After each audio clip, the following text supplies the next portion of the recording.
So this is against the team that the Stars ended up playing in the playoffs last year at the very finals, and we ended up losing to. For this year, I think at this point the Stars were in second or third overall, and this team was in the bottom division, so they would have been below sixth. Their games against us are always kind of pretty close with the Stars. This game they had 7 players, I think, and they had a lot of more chances than you'd expect, and the Stars easily had. They had more than 2 lines. So a very player mismatch in terms of how many people are there. But for overall chances and stuff, well, we'll have to watch the video and talk about it. I mentioned previously in the last video about the flat boots and rebound. And this video is kind of more evidence of it. There have been just a couple plays where, especially with these pads, and these are honestly the worst ones I've used for it. Even just things that hit here, just bounce off the boot and just die. And a few, if a puck tips you and you're in the butterfly, it hits this, it just dies. And it's honestly harder to control than I've ever had experience before with Bauer pads. I've used this, not exact boot, obviously, but for the 2X Pro, had a similar boot to this. My Hyperlite ones had a similar boot to this in terms of angle, and I never had the issues I'm having with these pads for this. So it's just something I've noticed, and it kind of happened again in this video. You can kind of see it a couple times. But overall, for this set, I'm going to be doing the reviews, filming them very closely until when this video comes out. I'll have to edit them and I'll get them all in there. But these are obviously the Hyperlite 2s. Well, not obviously because this is a totally different graphic, but this is the Vapor Hyperlite 2s with my iTech graphic on here. But the full set review of this will be coming shortly. I have to edit it though, remember that. So that part kind of takes a while, but the filming of it and everything will be happening. So hopefully that will be sooner rather than later. And you want to support the channel, and you need a base layer and a protective, kind of supportive base layer that helps protect your growing as well as your hips. Check out the GNetik. This is the Pro 1.0 pant, so this one is not quite as restrictive, and this is kind of tight right here in this X pattern. You might have seen these as Under Armour before, or Bauer for the hockey specific ones. There's also the Core 3.0, which is a lot stiffer, as you can see. Really helps protect my growing and keeping it kind of in place and make sure it doesn't overstretch itself.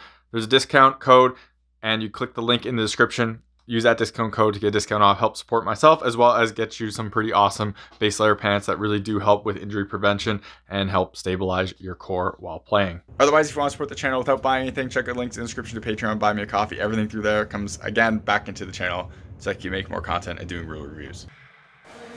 You all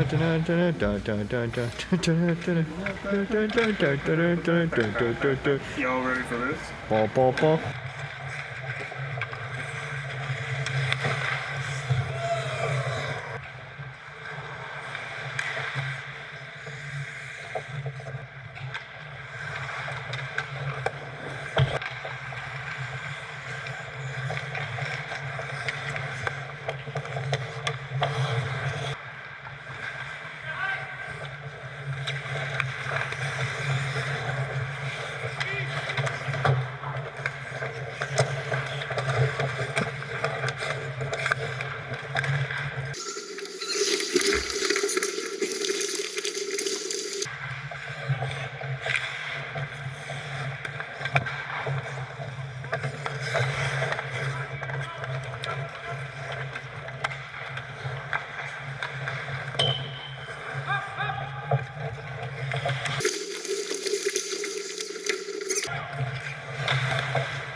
So as you could see, this team managed to beat us with 7 skaters, and they were absolutely exhausted. They were trying to get just whistles, and just like you could tell they would stop skating, and there's nothing you can do when you have 7 players. You don't get enough rest.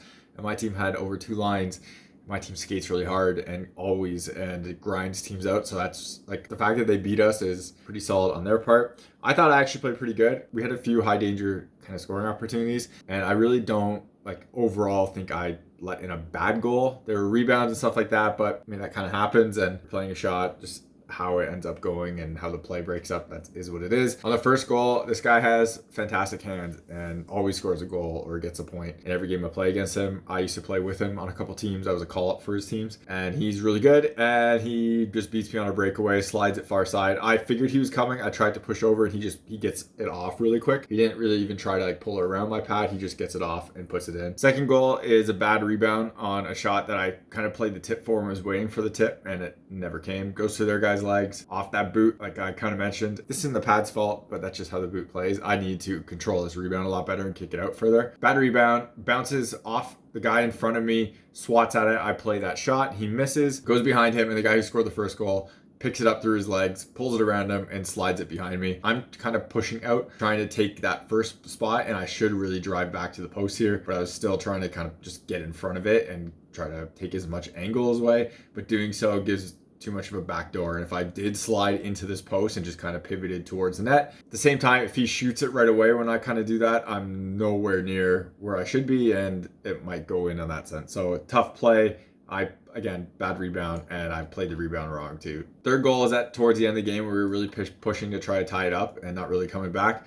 Guy gets left kind of all alone in the slot, has a lot of time. I make a save with the cuff of my glove, try to catch it. I don't. Falls in my hands. Teammate swats it away. Ends up going on a couple of their sticks or just battling, and the guy swats it in, and I try to get a piece of it, but it hits the tee of my glove and goes in. So again, bad rebound, but it was a kind of a desperation save, just trying to get a hand on it. I did get a hand on it, and it still wasn't enough. So obviously disappointing we lost this one. Tough result on here, especially when they had 7 players, but they beat us, and it's just kind of how it is. I'm pretty sure they outchanced us on this one. They did a really good job with so few players, and they've kind of performed like this in the past where they get 7, 8 guys come out, but it's the right 7 and 8 guys, and they can just they end up playing smart hockey and don't chase all that much and play really good hockey in terms of and don't chase all that much, and they end up winning. So this isn't the first time they won with 7 players, and it probably won't be the last time they do either. So good on them. We kind of disappointing from our side of things. You're watching HockeyReviews.ca.